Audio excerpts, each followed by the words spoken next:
High. Review স্কুলে গেছে, তাই হাতে আছে প্রচুর সময়। ভাবলাম সময়টাকে সঠিকভাবে ব্যবহার করা যাক।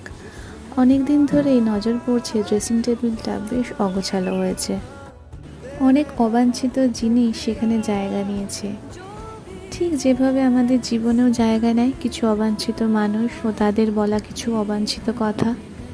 আমরা কাচে লাগা দাগ তো বেশ ঘষিয়ে মেজে পরিষ্কার করে দিতে পারি, কিন্তু তাদের বলা খারাপ কথাগুলো কেন ভুলতে পারি না?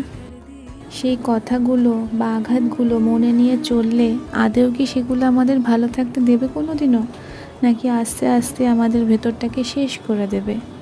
তাই তার থেকে ভালো যা বা যার থেকে এই কষ্টটা পেয়েছি সেটা ভুলে তাকে ক্ষমা করে সামনে এগিয়ে যাওয়া, কিন্তু সেই পরিস্থিতি বা সেই মানুষগুলোকে নিজের চারপাশে আর আসতে না দেওয়া, যাতে আবার সে দুঃখ দিতে না পারে। একটু সময় দিলে যেমন ঘরদোর গুছিয়ে ফেলা যায়, তেমন অন্যের থেকে বেশি নিজেকে সময় দিলে নিজেকে কিন্তু আরও সুন্দর করে গুছিয়ে নেওয়া যায়।